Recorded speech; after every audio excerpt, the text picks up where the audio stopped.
Your Grace, we have urgent news from Jamandi Aldori. The Sword Lord is asking for aid with an unusual problem. Here's her letter. Please read it when you have a moment. Lady Aldori asks you to head to Varhold at once. It's a barony led by Maegar, a brave soul who carved out the settlement from the wilderness. Until recently, he eagerly and frequently relied to the Sword Lord's his many success. But then the letter suddenly ceased, and you may expect that this is a matter of some concern. Jamari Aldori expects your help with this matter, for she knows of your good relations with Maegar. She asks you to go to Varhold and find out why they have fallen silent. Why would the Swordless care? Seeks allies with anyone who can proven to be trustworthy, even if only a little, considering that Varhold is the closest thing to an outpost on the east edge of the River Kingdoms. It's also useful to her in keeping an eye on Dornsward. We don't know of Varhold, but we know Maegar Farm. The barony is much like your own.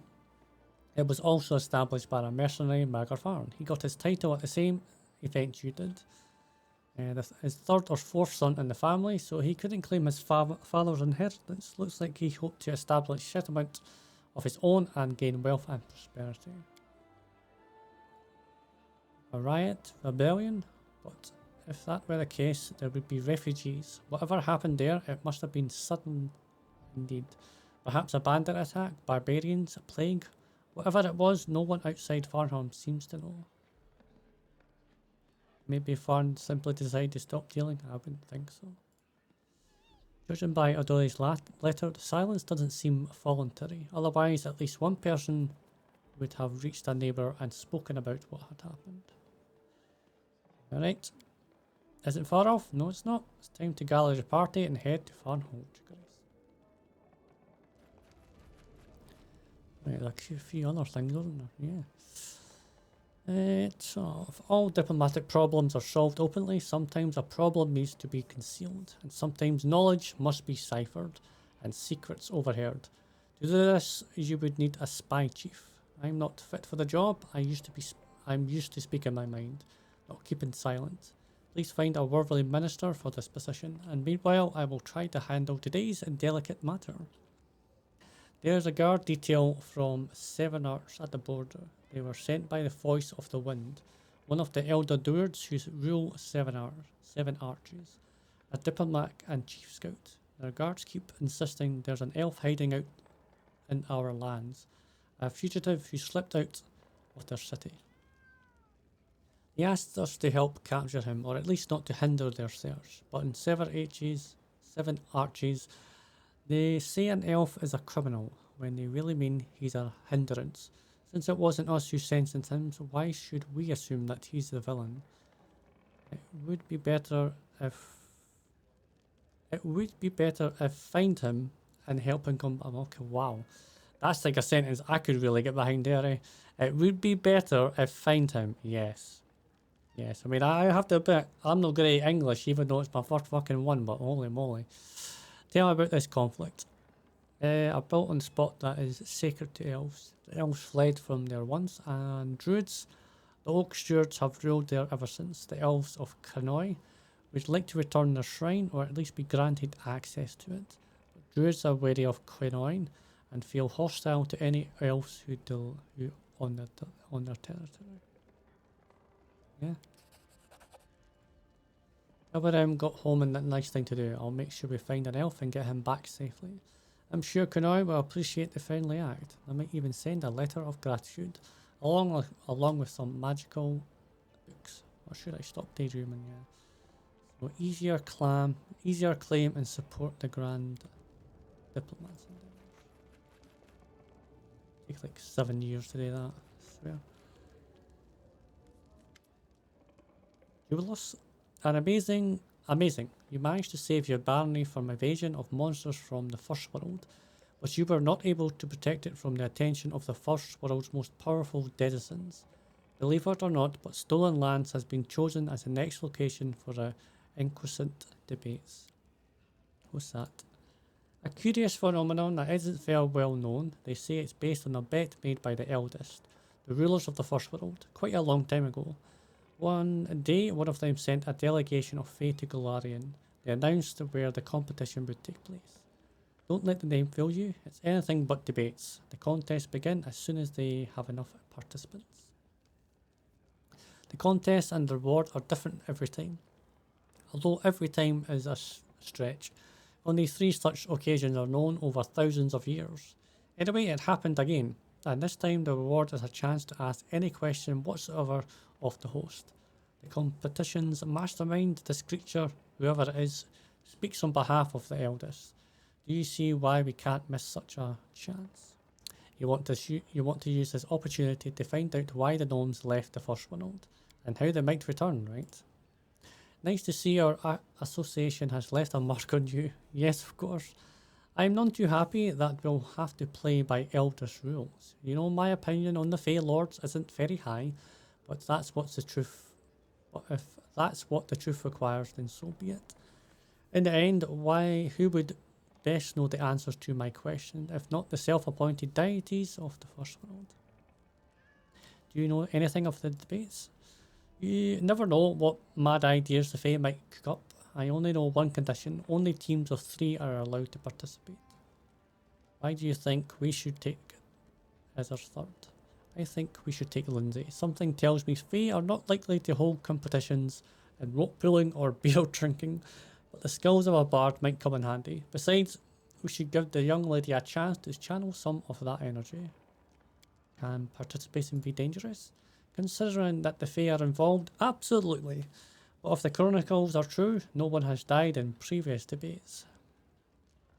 Okay, we can't pass up our opportunity. Great, I'll mark the spot on the map where the competition will take place. The sooner we arrive, the better. The Fae Lords won't wait forever. No, they won't. No, they won't. Anybody else? Shit, everybody's here now. Hooray, we did it. Another attack has been repelled and the barony is stronger than ever. Your grateful subjects even brought you a gift to honour this outstanding success.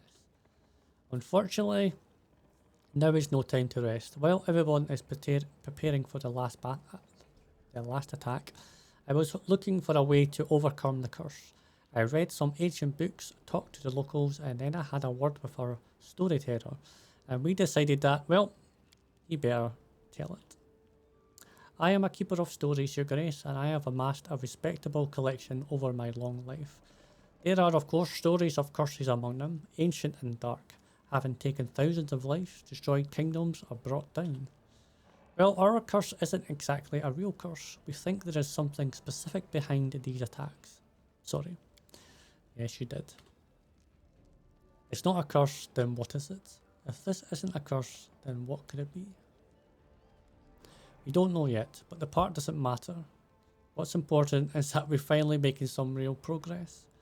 I would imagine that the person behind these attacks is someone harbouring great evil against you and your barony. I would not be surprised if it is the same adversary who was behind the bloom. I agree. After the last attack, I got the feeling that our Bells and Markers came here as revenge for what we did in the Everbloom Forest. I'm more interested in defeating it than understanding. You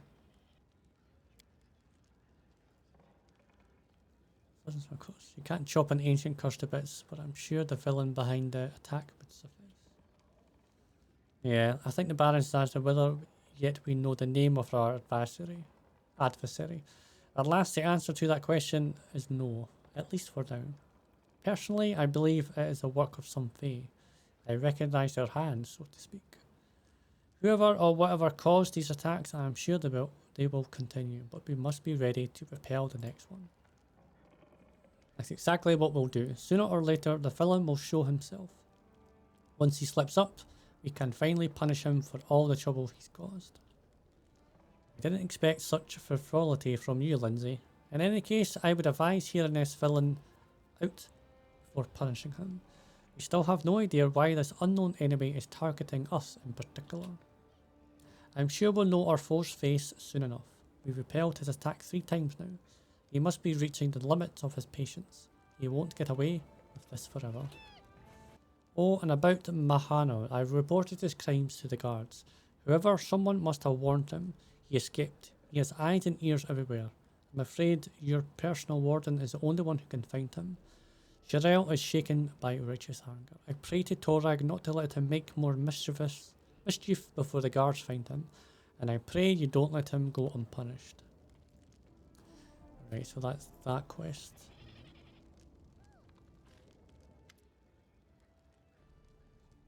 Good to you, my baron. Travellers from other lands often visit the capital, and your subjects have many contacts in foreign lands as well. I have managed to acquire something particularly curious from one of my new acquaintances. Here's my latest trophy, a gift from my favourite customer. Scroll of Vampiric Shadow Shield. Okay. This time, the disaster didn't hit us, but our neighbors. Varhold, a small town east of our barony, had been deserted in an instant.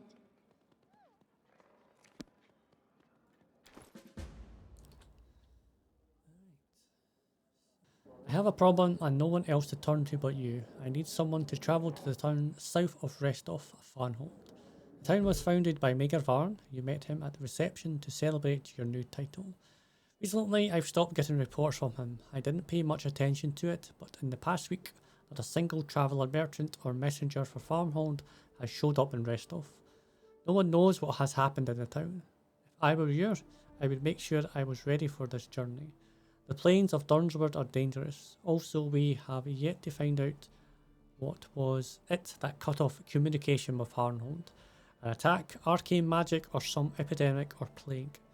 I would have gladly investigated the matter, but the current state of affairs dictates I refrain from dealing with this personally. I am counting on you and your help. Head out for Dunsword and find out what or who stands behind the vanquishing of Varhold. What to do? There are some stories that resemble the last. A fleeting beam of sunlight. As the sun sets in the fog, it gleams and disappears, leaving perhaps a bright trance of someone's memory. One such story is of a town called Varhold, and I, an offer still unknown to you, shall convey it in every truthful and exciting detail. Alright. Lords and ladies, today we are here to honor 3 brave people who have done the impossible. They've tamed the stolen lands. Baron Hannes Drelev, the new master of Glenabon, Captain Maegar Varn, the conqueror of Dunsword, and finally, the tamer of the Shrike Hills, who put an end to the atrocities of the Stag Lord's bandits. Step forward. On behalf of the people of the free city of Restov, I confer upon you this noble title. Rise, your grace.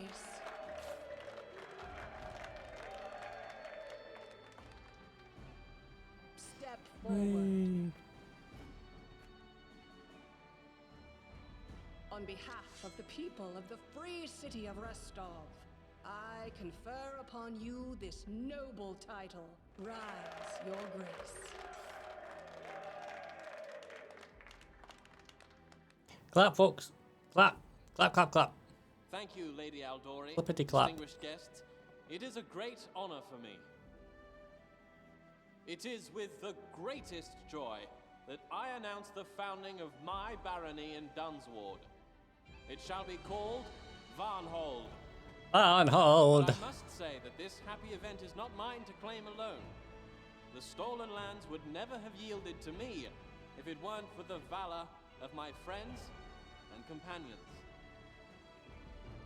Now I would like to introduce my right hand, a hero without whose help I wouldn't be standing here now. Please, step forward. Best female. Woo! Why do you have a bow? Why do you have a bow, man? What? Why do you have a bow? She got a bow. Why she got a bow? I don't know. Okay.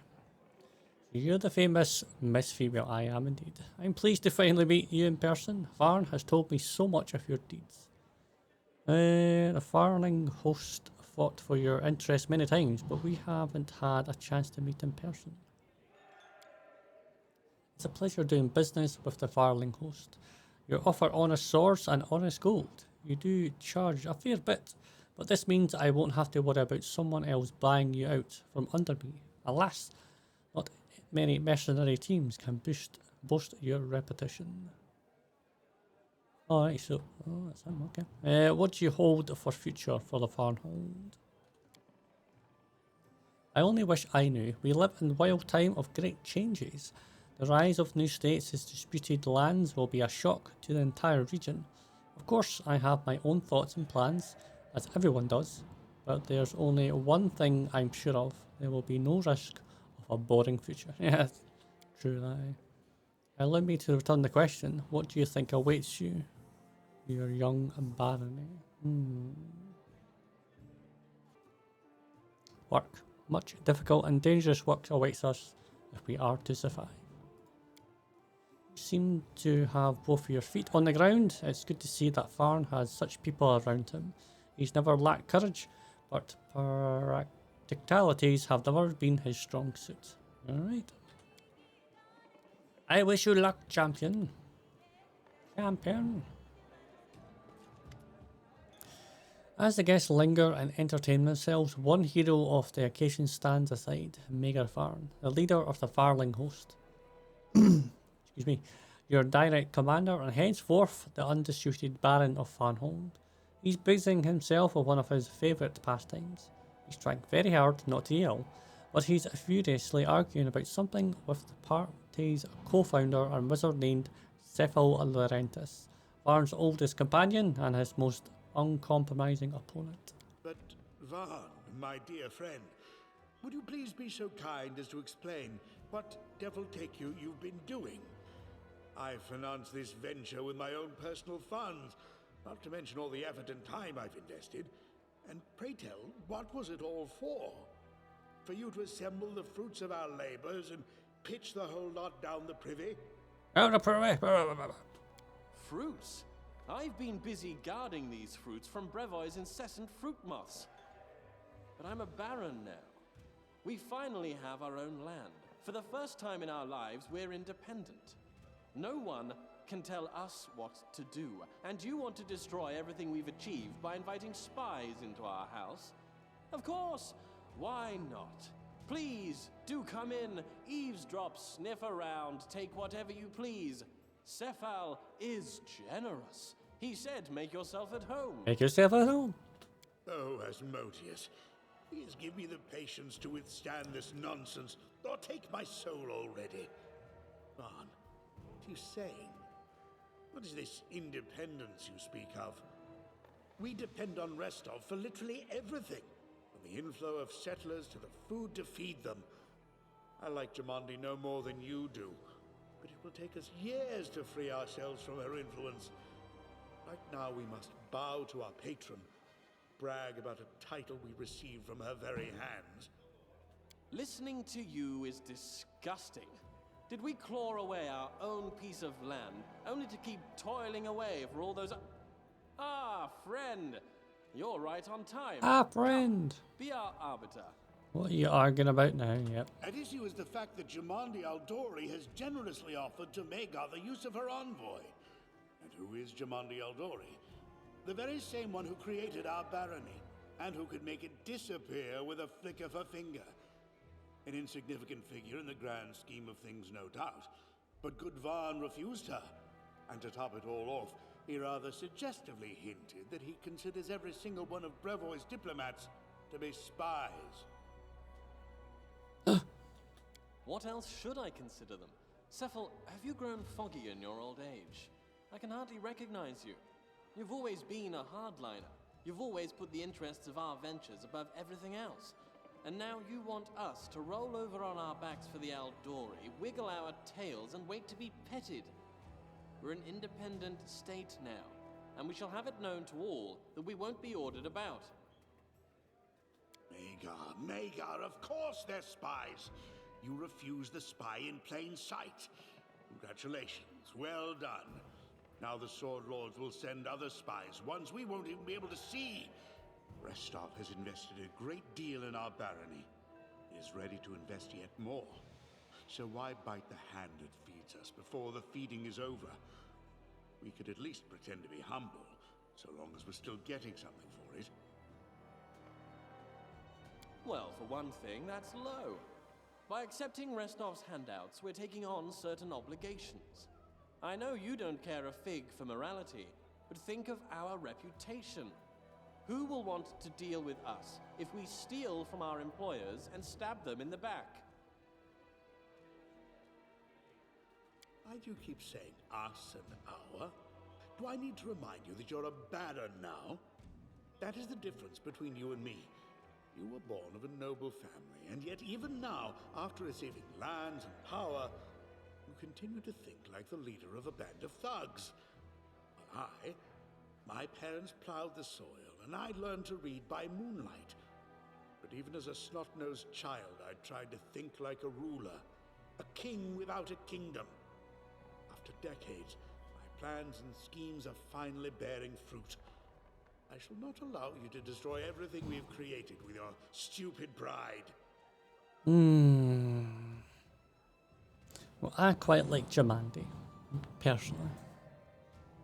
I'll go with, yeah, I don't understand why you dislike Jamandi Aldori. She's a fine person, and there's nothing wrong in being her ally in word or in deed. Allies? You mean vassals. Jamandi keeps singing about freedom and independence, but that's only because it's the legal loophole she's using. In truth, she doesn't want Varhold as an ally. She wants Varhold as a puppet. For once, I will agree with you, Maegar. And you, my comrade, do not be so naive. Jamandi is no friend, not to us. Brevoy is on the verge of civil war, and she sends us to die for her ambition. That's why you group together, called as Svetlana's. If you know this, then why would you kowtow to her? You may be an old fox, but she's no little sheep. You think you can deal with the devil, take what you want, and then slip away without paying? Exactly. Asmodeus is my witness. Asmodeus. I know more about deals with devils than you. In fact, I am accustomed to playing the devil's role myself in deals of this sort. All right, enough arguing. What is done cannot be undone.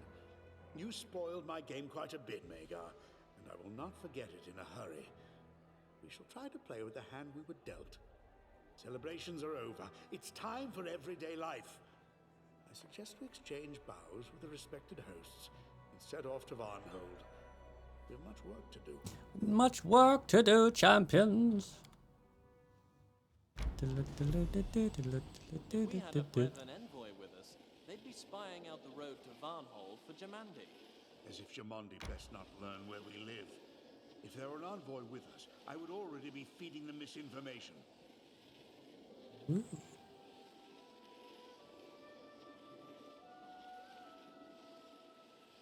Alright, at least I know if I go over there I can get straight down. That's good news. Are they coming? Hey.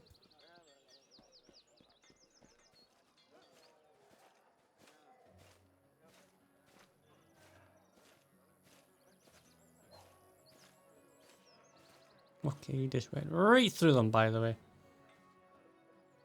Hell fighters! Darling host, I guess. Many years I've been leading you to victory, and now I have. Hurrah!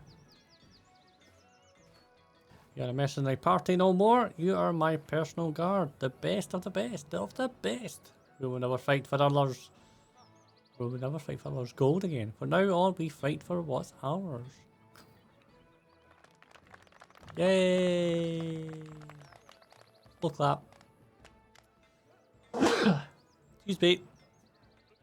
The soldiers fall out and only Kjerdi Isbok remains, looking as gloomy as ever despite the universal jubilation.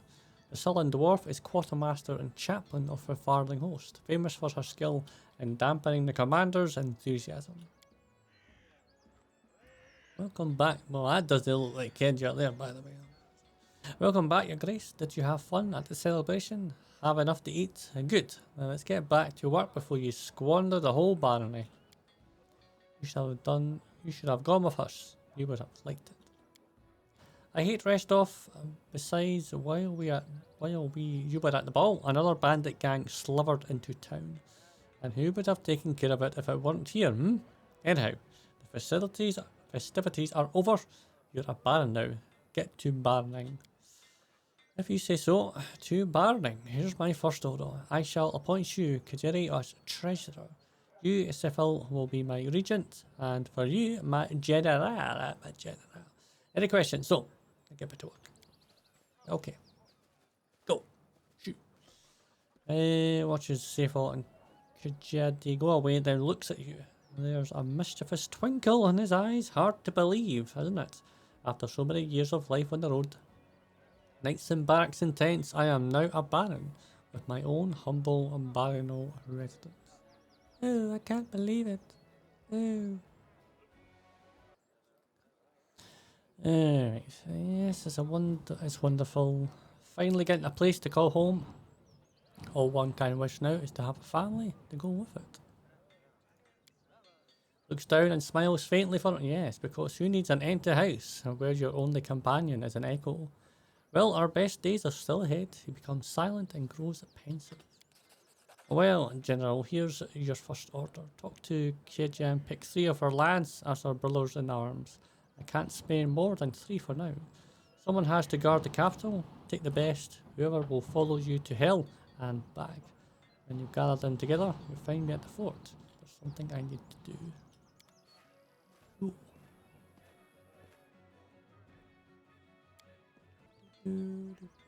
An old man in threadbare robe squirts at you, fiddling with his matted hair. What do you seek, soldier? I'm sorry, general, of course. So what'll it be? Spells, magic, secrets? Old Ignash can do anything. Knows everything. I have wands and potions, I can tell. Your fortune, it won't cost you much. Formerly quartermaster and chaplain of Varhold, now treasurer of Varhold, greets you with a curt nod. Over all the years she spent in the party with the no-nonsense dwarf, she's only smiled 3 or 4 times, and never when she was sober. So you finished celebrating? Had your fun? Let's get down to business. My gut tells me they aren't going to let us live peacefully in this land. No, I don't think so. We're lucky to have a resourceful person like you on our side. Of course you are. Without me, you'd all be paupers. But why are you sucking up to me? You after the beer in my stock? I'm not pouring any today. Don't get your hopes up. You're cheerful as always. Well, what is there to be cheery about, of course? A barony is a profitable venture, but do you have any idea what it's like to be a treasurer? The quartermaster's job was a thorn in my butt. This one is more like a wyvern's claw, or a whole wyvern. Alright. I need the help of a priest. Why does the Father of Creation still tinker with us fools? Mark my word, someday his patience will end, and then all of us will be finished. Fine, you can buy any scroll you need from him. I'll read it, just don't imagine I'm going to run after you outside the city.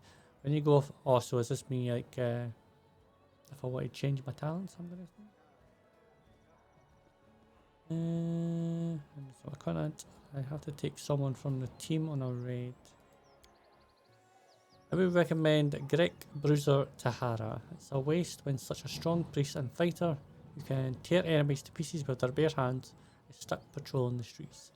And Tahara, that innocent mug, I'm afraid to keep her cooped up in Varhold. What if she starts thinking too fondly of the good old times? She was a pirate. I'd rather make my own.